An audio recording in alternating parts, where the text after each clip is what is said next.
আসসালামু আলাইকুম।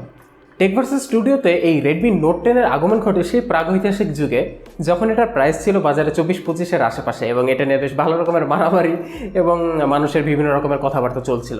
তো সেই কারণে সেই সময় এই ফোনটির কোনো প্রকার রিভিউ না করে আমি ফোনটির একটা ওভারভিউ এবং একই সাথে রেডমি নোট 10 সিরিজের এই যে নতুন স্মার্টফোনগুলো এসেছে সেই ব্যাপারে আমার কিছু পার্সোনাল মতামত আপনার সাথে শেয়ার করেছি এবং একই সাথে স্মার্টফোনটির স্পেসিফিকেশন সম্পর্কে বেশ কিছু আলোচনা করা হয়েছিল।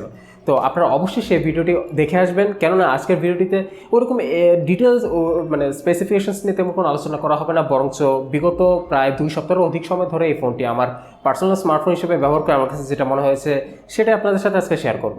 ধন্যবাদ আমাদের স্পন্সর স্মার্ট ভ্যালিকে আমাদের কাছে এই রিভিউ নোটটি পাঠিয়ে দেওয়ার জন্য। তাদের শপটি রয়েছে বসুন্ধরা সিটি শপিং কমপ্লেক্সের লেভেল 5-এ। তাদের কাছে এই ধরনের স্মার্টফোন সহ সব ধরনের স্মার্টফোন পেয়ে যাবেন রিজনেবল প্রাইসে। স্পেশালি যদি রেডমি নোট 10 এর কথা বলি, এটি কিন্তু আপনারা 17-18 হাজারের রেঞ্জের ভেতরেই পেয়ে যাবেন। এক্সাক্ট প্রাইসটি জানতে অবশ্যই তাদের ফেসবুক পেজ, গ্রুপ এগুলোতে ভিজিট করে আসবেন, যার সকল ইনফরমেশন দেওয়া থাকবে ডেসক্রিপশন বক্সে। Don't forget to check that up.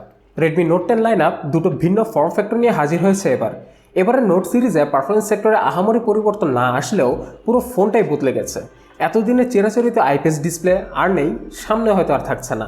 আকার আকৃতিতে এবং হাতে নেওয়ার অভিজ্ঞতায় রিয়েলমিকে ঈর্ষায় ফেলে দেওয়ার মতো অবস্থায় এনার। সুন্দর এবং ছিমছাম একটি ডিজাইন এই রেডমি নোট 10 এর। আমি লাস্ট কিছুদিন যাবত এইটা এবং এটার বড় ভাই প্রো ম্যাক্সকে একসাথে ব্যবহার করে আসছি এবং সারপ্রাইজিংলি ওইটা হচ্ছে এটাকেই আমার এক হাতে ব্যবহার করে খুবই মজা লেগেছে। এবং আপনারা যারা এই প্রিভিয়াস যে ইউজারগুলো রয়েছেন নোট 9, নোট 8 এবং ব্লা যারা রয়েছেন, তাদের প্রত্যেকের কাছে এই ফোনটিতে যখন আপনারা শিফট করবেন, এই ফোনটির ওয়ান হ্যান্ড ইউজেবিলিটি আপনার কাছে জাস্ট অ্যানাদার লেভেল অফ একটা এক্সপিরিয়েন্স দেবে। আমার কাছে এটারই ফর্ম ফ্যাক্টরটা বেশি ভালো লেগেছে। আসলে এর চেয়ে বড় ডিসপ্লে বানানোটা আমার মনে হয় না মেক সেন্স। সো আমার মতে এই ধরনের ম্যানুফ্যাকচারারদেরকে আমার কাছে একটা রিকোয়েস্ট থাকবে যে আপনারা এর চেয়ে বড় ডিসপ্লে সাইজে যাওয়ার প্রয়োজন নেই, বরঞ্চ আপনারা এই ডিসপ্লেটাকে আপনারা ইমপ্রুভ করেন যেভাবে আপনারা এবার করেছেন। লাইক অ্যামোলেড ডিসপ্লে দিয়েছে, আমরা এখন 16-17 হাজার 18 হাজার প্রাইস সেগমেন্টে আমরা সুপার অ্যামোলেড ডিসপ্লে পাচ্ছি। সো ইন ফিউচার হয়তো আমরা এই প্রাইস সেগমেন্টে high refresh rate AMOLED display দেখতে পাবো এবং তার উপরে হয়তো আমরা এই প্রাইস সেগমেন্টেই 2K রেজলিউশনের অ্যামোলেড ডিসপ্লেগুলো দেখতে পাবো। আমরা এটাই চাই, এর চেয়ে বড় ডিসপ্লে দেওয়ার আসলে যৌক্তিকতা নাই। তো ওভারঅল বিল্ড কোয়ালিটির দিক থেকে এটি সব দিক থেকেই আপগ্রেডেড।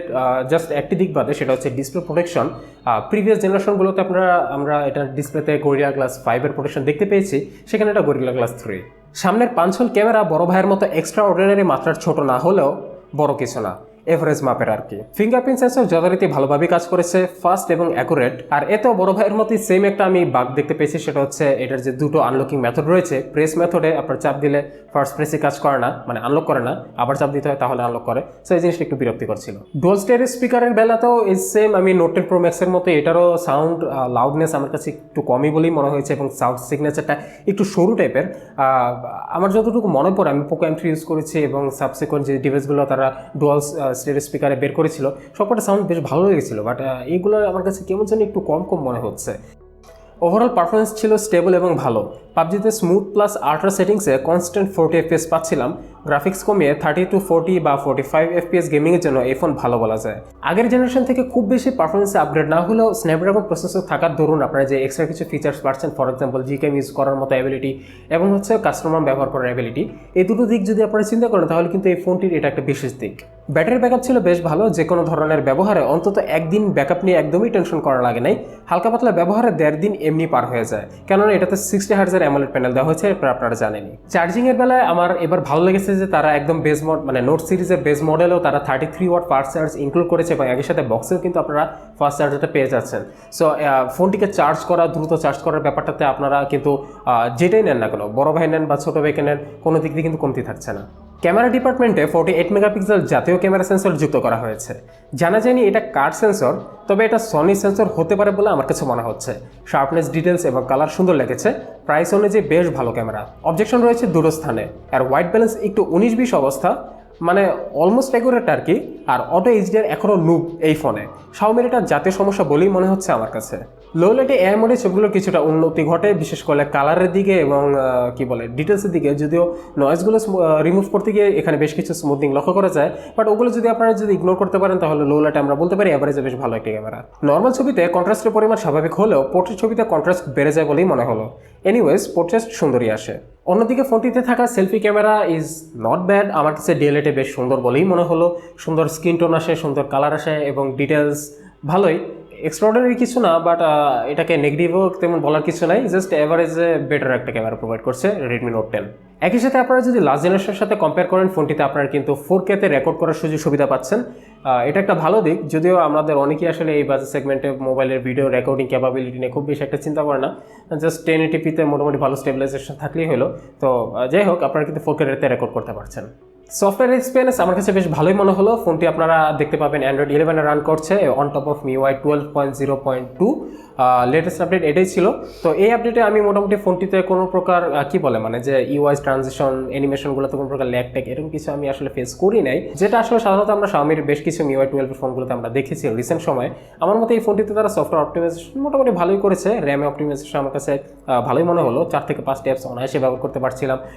যদিও প্রবলেমস একটাই, যেটা হচ্ছে আপনার ওই ফিঙ্গারপ্রিন্টের যে একটা ছোটো বাগের মতো একটা অবস্থা, যেটা একটু আগে আমরা বলেছি, সেটা রয়েছে। এবং দুই একবার আমি খেয়াল করেছি যে কিছু কিছু অ্যাপস অনও ছিল না, অন করতে গেলে অন হয়ে দেন অফ হয়ে যাচ্ছিল। তো এই দুটো প্রবলেম ছাড়া তেমন কিছু প্রবলেম আমি ফেস করি নাই। বিকাশ, রকেট, নগদ, গুগল ম্যাপ এগুলো জাস্ট ভালোভাবেই কাজ করেছে। তো এই ছিল রেডমি নোট 10 নিয়ে আমার মতামত।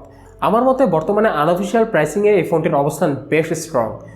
বিশেষ করে এটার যে ফিচার্সগুলোর কথা যদি চিন্তা করি, হয়তো বা পারফরমেন্স সেক্টরে আহামরি ইম্প্রুভমেন্ট কিছু না, বাট আফটারঅল লাস্ট জেনারেশনের থেকে যে পিছিয়ে পড়ছে এরকম কিছু না, লাস্ট জেনারেশন থেকে অবশ্যই আপগ্রেড।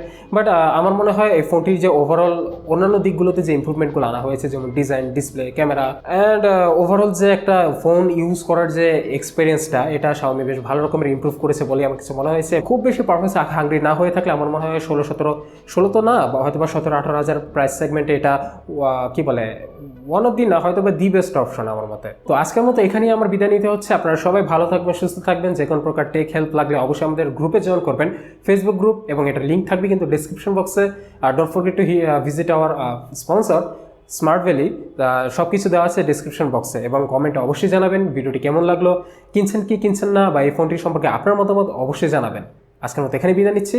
আসসালামু আলাইকুম।